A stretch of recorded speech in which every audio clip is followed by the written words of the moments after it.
რას დავდივით, იმაზე რაც ვაკეთებ და იმაზე მოკლედ დროში. შეიძლება მართლაც ევროპაც გავავოცოთ. Поздравляю весь личный состав. კარგი მანევრია ძალიან. დიაბოლოვაში გადაცემდა. მე არ ვიცი ბრიუსელში რომელიმე ევროპულ დედაქალაქში ვის ან რამდენ ადამიანს აქვს წაკითხული ილია ჭავჭავაძე. მაგრამ ფაქტია, რაც ევროკომისიამ გამოაქვეყნა ანგარიში საქართველოს შესახებ, არის პროზაული ვერსია, რასაც ილია წერდა ლექსად. ჩემზე დამბობენ ის სიავეს ქართლისას ამბობს, ჩვენს სულს არ მალავს, ეს ხომ ცხადი სიძულვილია. რა თქმა უნდა, ძალიან რთული წასაკითხია ის, რაც გამოაქვეყნა ევროკომისიამ, რაც თქვა ევროკომისიამ, მაგრამ ვერ იტყვი, რომ ან სიტყვაა გადამეტებული, ან რამეს ტყუილად გვაბრალებენ. სამწუხაროდ არა. ეს რომ თქვა, მართლა ბრიყვი უნდა იყო, როგორც მერე ილია აგზელებს. ბრიყვნი ამბობენ, ხო, ზაზა შათირიშვილი თუ ხარ, ან კალაძე თუ ხარ, იტყვი, მაგრამ ჩვენ ხო ბრიყვები არა ვართ. ჩვენ გვინდა რომ გონიერი ადამიანები ვიყოთ და გვინდა რომ გონიერ ადამიანებს ვკითხოთ, ახლა რა უნდა ვქნათ. ახლა რა მოელის საქართველოს, შემდეგი ნაბიჯი რა იქნება ევროკომისიის მხრიდან, რა შეიძლება გააკეთოს საქართველომ, რას უნდა ველოდეთ და რას არა. ამიტომ მეც ვკითხე გონიერ ადამიანს. ნინო კალანდაძეს, ილია ჭავჭავაძის ცენტრის დამფუძნებელს, მაგრამ დღეს მთავარია რომ იგი არის საქართველოს საგარეო საქმეთა მინისტრის ყოფილი მოადგილე და ძალიან კარგად ერკვევა საქართველოსა და ევროკავშირის ურთიერთობებში. ნინო, გამარჯობა, ეხლა როგორც პროფესიონალს გეკითხებით. გამართლდა თუ არა უარესის მოლოდინი? ამაზე უარესით შეიძლებოდა გამოაქვეყნებინა თუ ასეთი ცუდიც არ იყო მოსალოდნელი? აქამდე თუ იყო მხოლოდ საუბრები და ჩვენ ვთქვათ განცდა გვქონდა რომ აი ხო არ გვაშინებენ და რაღაც ქართული ოცნების პროპაგანდისტები ამბობდნენ რომ ხა ესენი უბრალოდ გვაშინებენ თორე კი არაფერს არ იზავენ. ეხლა უკვე ვიცით რომ ისინი კი არ გვაშინებენ, ეს არის მათი სახელმძღვანელო დოკუმენტი, ისინი აყალიბებენ თავის საგარეო პოლიტიკას იმ ქვეყნებთან მიმართებით, ვინც ამ ანგარიში შევიდა და კონკრეტულად საქართველოსთვის. ანუ ჩვენ არაფერს არ გვაშინებენ, ისინი თავისით მიიღებენ ეხლა გადაწყვეტილებებს, როგორ მოიქცნენ შიგნით და თავის გადასახადის გადამხდელის რესურსი რისკენ მიმართონ და რისკენ აღარ მიმართონ. გლობალურ პოლიტიკას, გეოსტრატეგიას რომ თავი დავანებოთ, ადამიანებს აწუხებთ ალბათ ყველაზე მეტად კონკრეტული კითხვა, დაბრუნდება თუ არა ვიზები, გაგვიუქმებენ თუ არა uvizო რეჟიმს და მოგვიწევს თუ არა ისევ საელჩოებთან დღეების, საათების განმავლობაში რიგებში დგომა, აი მე ერთკვირიანი მომწეს, ადრეიანი მომწეს, ერთთვიანი მომწეს, სამთვიანი მომწეს. ეს ყველაფერი გამეორდება თუ არა ისევ საბუთების შეგროვება, ისევ ვიღაცისგან მოწვევის მიღება, რის საფუძველზეც მე ვიზებს მივიღებთ. ეს ყველაფერი იქნება ისევ? აქამდე თუ ვიზა ლიბერალიზაციის შეჩერებაზე თუ გადახედვაზე და გაუქმებაზე იყო მხოლოდ რაღაც პერიოდული მსჯელობა, ეხლა მაღალი ალბათობით ეს დოკუმენტი აღმოჩნდება საფუძველი იმისა, რომ ვიზა ლიბერალიზაცია გაჩერდეს, იმიტომ რომ ასოცირების პროცესი ითვლება რომ შეწყვეტილია ამ ეტაპისთვის. ძალიან მკაფიოდ ითქვა, რომ საქართველოს კანდიდატის სტატუსი არის მხოლოდ ქაღალდზე დარჩენილი სახელი, მაგრამ შინაარსს აღარ ატარებს. რაც ნიშნავს იმას, რომ ყველა ის ეტაპი, რასაც ასოცირების პროცესი მოიაზრებს, ის საქართველოსთან მიმართებით აღარ იარსებებს, ანუ გაჩერდება მაღალი ალბათობით მომავალი წლიდან. ნუ დედაქალაქებს ცხადია თავის იმპლემენტაციისთვის რაღაც ვადები ჭირდებათ და პერიოდები, მაგრამ ნუ მომავალი წლიდან შეგვიძლია ველოდოთ, რომ ნელ-ნელა გადაწყვეტილებების ახალი პაკეტი ამოქმედდება.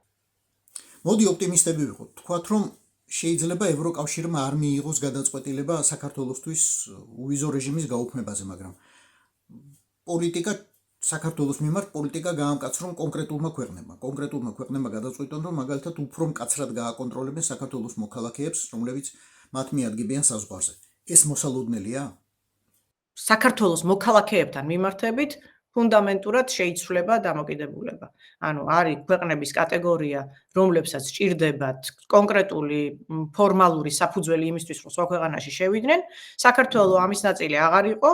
ასოცირების პროცესში სანამ მონაწილეობდა საქართველოს მოქალაქეებს შეგვეძლო შეუფერხებლად გადაგვეყვეთა ევროკავშირის საზღვარი ნებისმიერ წერტილში. ამიერიდან მაღალი ალბათობით ასე აღარ იქნება. ამიერიდან საქართველოს მოქალაქეებს უკვე ყველას ძალიან სკრუპულოზურად ამოწმებენ, ანუ ჩვენ მე არ ვიცი, მე პირადად მომსწრე ვარ ამის და ალბათ ბევრს უკვე შეეხო ეს არა მხოლოდ ოცნების წევრებს, არამედ რიგით მოქალაქეებსაც, რომლებსაც საზღვარზე ძალიან დიდხანს ამოწმებენ. მე ხა ვიყავი პოლონეთში ვიყავი 2 კვირის უკან და ლატვიაში ვიყავი რამდენიმე კვირის უკან და იქ საზღვარზე ქართული პასპორტები სადაც მოწმდებოდა, უკვე ძალიან დიდი რიგები იდგა, სწორედ იმიტომ, რომ ქართული პასპორტის მქონე პირებს განსაკუთრებული სიმკაცრით ამოწმებდნენ. ეს ფორმალიზდება და ნიშნავს იმას, რომ იმ ადამიანებს, ვისაც ძალიან მკაფიო პირობა არ ექნება ან საბუთი არ ექნება, რომლითაც შეუძლია რომ ევროკავშირში შევიდეს და ამ საბუთების ჩამონათვალს ევროკავშირი მომავალში თავად განსაზღვრავს, იმ ადამიანებს არ შეუშვებენ. მათ შორის საფრთხეა, რომ ადამიანები, რომლებიც გაემგზავრებიან იმედით, რომ ამ პასპორტით ჩვეულებრივად გადაადგილდებოდნენ ევროპის სხვადასხვა ქალაქში, ახლა საზღვარიდან უკან მოაბრუნონ, რაც ნიშნავს იმას, რომ გაწეული ხარჯად დარჩება და შესაბამისად ყველა დამატებითი ხარჯიც მერე მათი ტვირთი იქნება, ვინც აი ესე გაუფრთხილებლად შეეცდება რომ შევიდეს და მას საზღვრიდან მოაბრუნებენ. ბოლო დროს მე ძალიან ხშირად მესმის რომ ვიღაცა საიდანღაც გამოადეპორტეს. რაღაცა ჯგუფებად გამოაყარეს რომელიღაც ქვეყნიდან, მათ შორის ესეთ ქვეყნებიდან, სადაც ქართველები მასობრივად ჩადიოდნენ, რომ იქ კარგია, იქ სამოთხია, იქ ქართველებს იტოვებენ. ეს ახალი პოლიტიკის ნაწილია, პოლიტიკის ცვლილების ნაწილია? აუცილებლად უნდა ველოდოთ, განსაკუთრებით ტრადიციული დესტინაციის ქვეყნებიდან, აუცილებლად უნდა ველოდოთ, სადაც თქვათ ქართველების დიდი ნაკადი იყო, მაგრამ ზოგადად ევროკავშირი გაამკაცრებს ქართულ პასპორტებთან მიმართებით თავის პოლიტიკას. მათ თქვათ ადრე თუ შედარებით მარტივად აძლევდნენ როგორც თავშესაფარს, ისე თქვათ იქ ყოფნის შესაძლებლობას და უფრო ნაკლები სიფხიზლით ამოწმებდნენ. ახლა ქართულ პასპორტებთან მიმართებით პოლიტიკა შეიცვლება, რაც ნიშნავს იმას, რომ მათ შორის ჩატარდება შემოწმება უფრო მკაცრი, ვინ იმყოფება ევროკავშირის ტერიტორიაზე არალეგალურად და იმათ ყველას გამოადეპორტებენ. ამის რისკები იზრდება. ჯერთი უვიზოთ ვეღარ წახვალ, ფიზიკურად ვეღარ შეხვალ, იქ გჭირდება რეალურად ვიღაც, ვინც მიგიწევს და ვინც დაადასტურებს, რომ ნამდვილად გიწევს და იქაც დაგჭირდება მოძებნო ვინმე, ვინც შეიძლება პასუხისმგებლობას აიღებს იმ შემთხვევაში, თუ შენი დარჩები და დაარღვევ უვიზო რეჟიმს. ასეთი ადამიანს ამის მოძებნა რასაკვირველია ძალიან გაჭირდება. ეხლა ვისაც შესაძლებლობა აქვს, ის სწავა, რა თქმა უნდა, ვისაც ყავს იქ ვიღაც მიმღები და იმას დასარჩენადაც არ აქვს საქმე, მაგრამ ის ვინც აქედან ვიზა ლიბერალიზაციას იყენებდა იმისთვის, რომ აი როგორც შენ ამბობ, წავედი და ეხლა სინამდვილეში იქ სამუშაოს ვეძებ. ეს ნამდვილად ძალიან გართულდება და გართულდება ისიც, ვინც იქ უკვე იმყოფება და ვერ მოასწრო თქვათ ლეგალური საბუთების გაკეთება. ეხლა ჩვენ პოლონეთში ვიყავით ამას წინათ და 3 გამოძახებიდან 2 ქართველი ტაქსისტი შეგვხვდა. იმიტომ რომ არიან ძალიან ბევრი ამ ბოლტზე ქართველები, ვინც ის იქიდან ნაწილი არის, ვინც დიდი ხნის წინ წავიდა და მოასწრო უკვე საბუთების მოწესრიგება, მაგრამ უმეტესობა არის არალეგალურად და იმათ რა თქმა უნდა საფრთხე ემუქრებათ, რომ ყველას საკრიფავენ და გამოუშვებენ საქართველოში, სადაც პირობები არათუ არ გაუმჯობესდა ამ ბოლო წლების განმავლობაში, არამედ გაუარესდა. ანუ ის საფუძველი, რის გამოც ეს ადამიანები სახურებგარეთ გაიქცნენ, რომ იქ იპოვონ სამსახური. და აქ გამოაგზავნონ ეს ამის საფუძველი კიდევ უფრო გაუარესდა ქვეყანაში. კონტროლი მარტო ქვეყნების საზღვარზე გამკაცრდა თუ ქვეყნის შიგნითაც პოლიცია თუ რაღაც სხვა ორგანოები უფრო მკაცრად აკონტროლებენ ქართველებს ზოგადად არალეგალურ ემიგრანტებს და განსაკუთრებით ქართველებს. ჩვენ რო ვიყავით რიგის უსაფრთხოების კონფერენციაზე ჩასულები, პრაქტიკულად მოგთხოვეს დადასტურება იმისა, მართლა მონაწილეობდით თუ არა ამ კონფერენციაში და მართლა ვიყავით თუ არა სპიკერები და ჩვენ დაგვჭირდა პროგრამის ჩვენება, სადაც ჩვენი ფოტოსურათები ჩანდა, რომ ნამდვილად ამ მონაწილეობთ და ამ ღონისძიების ოფიციალური წევრები ვართ. და ჩვენთან ერთად რიგში ვინც იდგა, იმათ უკვე ამოწმებდნენ, იმათ უკვე ეკითხებოდნენ, მანახე საჩერდები, მისამართი მიჩვენე და რომ ნამდვილად უკან დაბრუნდები და ვთქვათ, იყენებ თუ არა ამ ქვეყანას ტრანზიტულად. ამას აქამდეც უკვე ამოწმებდნენ, სწორედ იმიტომ, რომ არაფორმალურად სხვადასხვა ქვეყანაში მესაზღვრეებს უკვე მიუვიდა თქმა, რომ საქართველოს მოქალაქეებთან მიმართებით მეტი სიფხიზლე და სიფრთხილე უნდა გამოიჩინონ. მაგრამ ახლა ეს ჩამონათვალი ისევ შევა ძალაში, რომელსაც ჩვენ ვიცნობთ 90-იანი წლებიდან და მე არ გამოვრიცხავ, რომ ეს ჩამონათვალი კიდევ გაფართოვდეს თანამედროვე პირობებიდან გამომდინარე, სადაც შესაძლოა მოქალაქეებს ბევრად მეტი საბუთი მოთხოვონ. მათ შორის პირველ რიგში იმ მოქალაქეებს, რომლებიც უბრალოდ ტურისტულად მიემგზავრებოდნენ, ან სარგებლობდნენ, ვთქვათ, საგანმანათლებლო თუ სამედიცინო ტურიზმით. ხო, აი სამედიცინო ტურიზმის ჩაკეტვა ალბათ ძალიან მტკივნეული იქნება, იმიტომ რომ მე ბევრი ადამიანი ვიცი, ვინც მაგალითად საფრანგეთში ჩაბარდა და ამით ცხოვრება გადაირჩინა, უბრალოდ სიცოცხლე შეინარჩუნა.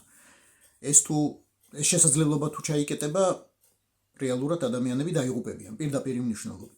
ახლა რა თქმა უნდა ეს პირობები გამკაცრდება, ისინი ძალიან კონკრეტულად მოითხოვენ ყველა იმ კლინიკის ჩამონათვალს, უშუალოდ შეთანხმებას, რეალურად მიდიან თუ არა იქ, სადაც მიდიან, მართლა ელიან თუ არა მათ იქ და აქვთ თუ არა საბუთი, რომ უკან დაბრუნდნენ და აქვთ თუ არა ფინანსური სახსრები იმისა, რომ თუ ისინი არ დაბრუნდებიან, არ დააწვევიან ადგილსამყოფელ ქვეყანას ჯიბეზე. ეს საკმაოდ სუყეთ ანხებს უკავშირდება, ეს არ არის რაღაც 1000 და 2000 евро გედოს ანგარიშზე და მაჩვენე და ასე მეგობარს ვთხოვე და დამიდო, ასე აღარ იქნება რასაკვირველი. საკმაოდ სოლიდურ თანხებზეა საუბარი, რომელსაც ისინი საგარანტიოდ მოითხოვენ. მოდი ეს ამბავი სტრუქტურულად ავხსნა, სტრუქტურულად დავხატოთ, აი როგორც აქვს ინგრედიენტები რო აწერია რაღაც საკვებს. ჩვენ გვაქვს ავტოკრატია, თუ არ ვიცი, დიქტატურა, ცუდი რეჟიმი, ცუდი ხელისუფლება, მაგრამ პორტუგალიისთვის რა იცვლება ამით? ჩეხისთვის რა იცვლება? აი საშუალო სტატისტიკური ჩეხისთვის, საშუალო სტატისტიკური პორტუგალიელისთვის, იტალიელისთვის, იმათ რა ამით? ევროპისთვის მომეტებული საფრთხის კერაა. ამას ემატება ის, რომ საქართველოსთან მიმართებით იგულისხმება, რომ ახლა საიმიგრაციო ტალღა კიდევ უფრო გაიზრდება, ვინაიდან საქართველოში ავტოკრატიის გაზრდასთან ერთად გაუარესდება სოციალური პირობები, რაც ავტომატურად ითარგმნება იმაში, რომ ახლა საქართველოდანაც დასავლეთისკენ გაედინება არალეგალურ მიგრანტთა ნაკადი, რომლის ბუნებრივია, რომ შეფერხება უნდათ. თავარი პრობლემა ალბათ რუსები არ არიან, ხო? აი ეს თუნდაც ის 4000 თუ რამდენი რუსი. თავარი პრობლემა არის ბორია. ევროპას არალეგალური მიგრაციის პრობლემა დიდი ხანია უდგა საქართველოსგან დამოუკიდებლად და კიდევ საქართველოთი ამას ამ თავს არ აიდგებს. თუმცა ეს საფრთხეები ბუნებრივია აქამდეც არსებობდა, მაგრამ ახლა საქართველო ფასდება როგორც მომეტებული რისკის ქვეყანა. პირველი, იმიტომ რომ ავტოკრატიასთან ერთად სოციალური პირობები გაუარესდება, ეკონომიკური პირობები გაუარესდება, კრიმინოგენული სიტუაცია მეტად თქვათ მომეტებულ რისკის კერად შეფასდება და ამავდროულად, იმიტომ რომ საქართველო არის რუსეთის მოკავშირე, შესაბამისად ეს არ არის რაღაცა პოლიტიკური სადამსჯელო აქტი, ეს არის ლოგიკური შედეგი იმ პოლიტიკის, რომელსაც ივანიშვილი საქართველოში ბოლო 13 წლის განმავლობაში აწარმოებს. ნინო, გასაგებია რომ პროჭორილელები დიდი ხანია ემზადებიან ასეთი მძიმე გადაწყვეტილებისთვის და უკვე წინასწარ აქვთ როლები გაწერილი, წინასწარ აქვთ მოფიქრებული ვინ რა სიტყვის, ვინ როგორ დაგმობს, მთავარი თეზისი, რომელიც ახლა გვესმის არის საქართველო დასაჯეს, ჩვენ კი არ დაგვსაჯეს პროჭორილელები, საქართველო დასაჯეს, ქართველი ხალხი დასაჯეს. ყველგან ადვოკატირებდი იმას, რომ ვიზა ლიბერალიზაცია არ უნდა გაუქმდეს. და ახლაც ასე მჯერა, მაგრამ ეს არ არის სადამსჯელო აქტი.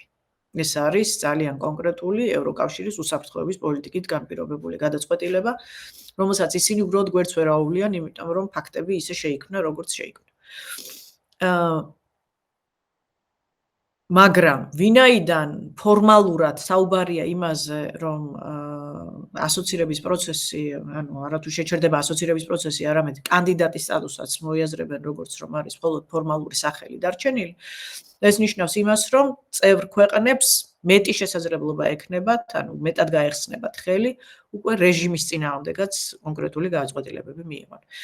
არ არის საუბარი იმაზე, რომ რაღაც მოსახლეობის მეტად მობილიზაცია მოახდინონ, ეს არის უშუალოდ 2012 წლის 1 ოქტომბრის მონაპოვარი, რაც ამ ანგარიში აისახა 2 დღის წინ, ის რომ ევროინტეგრაციის პროცესი შეჩერდა, იყო საქართველოს მოსახლეობის, ჩვენი ყველასი ძალიან წინ დაუხედავი გადაწყვეტილების შედეგი, რომელმაც ცუდ პროცესში მიგვიყვანა, ცხადია ამას ნიშნის მოგებით არ ვამბობ, იმიტომ ვამბობ, რომ უბრალოდ ჩვენ შეცდომებზეც რაღაცეები ვისწავლოთ.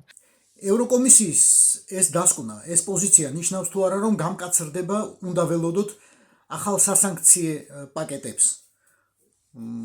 ახლა გენპროკურორმა და სუსმა და სხვა ქოცებმა, დიდმა ქოცებმა გამოაცხადეს, რომ თურმე ოპოზიციის ბრალია, რომ ისინი სახელებს და გვარებს აწოდიან უცხოელებს და მე ამ სახელებს და გვარებს, დიდ პროჭორილელებს ასანქცირებენ.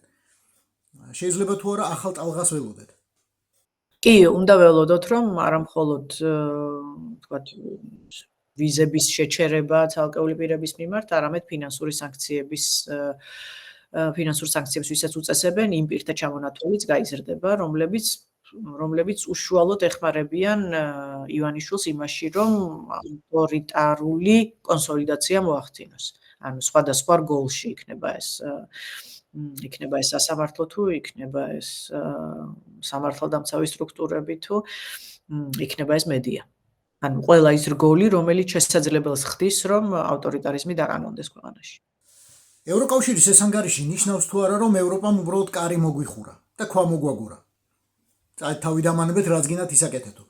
თუ გვაჩვენა გზა, საით უნდა ვიაროთ, როგორ უნდა ვიაროთ, რა უნდა გააკეთოს საქართველოს საზოგადოებამ იმისთვის, რომ რეალურად დაუახლოვდეთ ევროკავშირს, ევროპას.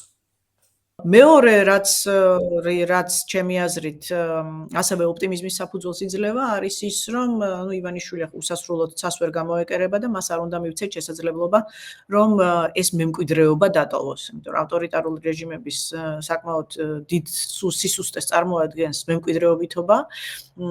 სისტემა თუ ახლა ძლიერია ივანიშვილის პირობებში, შესაძლოა ივანიშვილის დასუსტებასთან ერთად ავტომატურადაც დასუსტდეს, ამისთვის დემოკრატიული ძალები მზად უნდა იყვნენ და რაღაცნაირად უნდა შეძლონ, რომ ეს პროცესი მერე ადეკვატურად მართონ და აი აქედან ამოვიდეთ, რომ გეოპოლიტიკური თვალსაზრისით ივანიშვილის წამზომიც ჩართულია. შესაძლოა ჩვენი უფრო სწრაფად მიდის, იმიტომ რომ ახლა ის ძლიერია ვიდრე ჩვენ ვართ ფიზიკურად. მაგრამ მისი წამზომიც ჩართულია. რუსეთს ადრე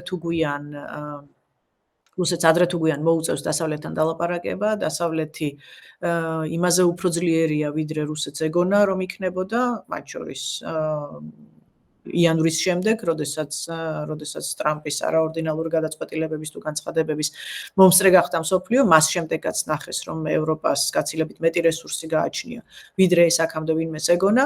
ამიტომ რუსეთი ამ ფორმით, რა ფორმითაც ის დღეს არსებობს, წავა დასუსტებისკენ და ამას ავტომატურად მიყვება ივანიშვილი. ეს ქართველებს, საქართველოს მოქალაქეებს, დემოკრატიისთვის მებრძოლ სამოქალაქო ფრონტს უნდა აძლევდეს არა მხოლოდ ოპტიმიზმის, არამედ გაძლიერების საფუძველს. ანუ ჩვენ უნდა მოვახერხოთ, რომ გადავრჩეთ, რაც შეიძლება გაუხანგრძლივოთ ავტორიტარიზმის დაკანონების პროცესი და დაველოდოთ, მზადყოფნაში ვიყოთ იმ მომენტისთვის, როდესაც ივანიშვილს რუსეთის სახით საფუძველი გამოეცლება. დიდი მადლობა ამ საუბრისთვის. ამ საკმაოდ მძიმე საუბრის შემდეგ მოდი მაინც ვცადოთ ვიპოვნოთ ოპტიმიზმის ნიადაგი. რა შეიძლება გვაძლევდეს ამ ძალიან მძიმე ვითარებაში ოპტიმიზმს? როდესაც ქვეყანას რეალურად ფსკერისკენ ეკაჩებიან. ერთადერთი რამ. როდესაც ფსკერისკენ გეკაჩებიან, გაქვს შანსი დაკრა ფეხი ამ ფსკერს და ამოყვიდო.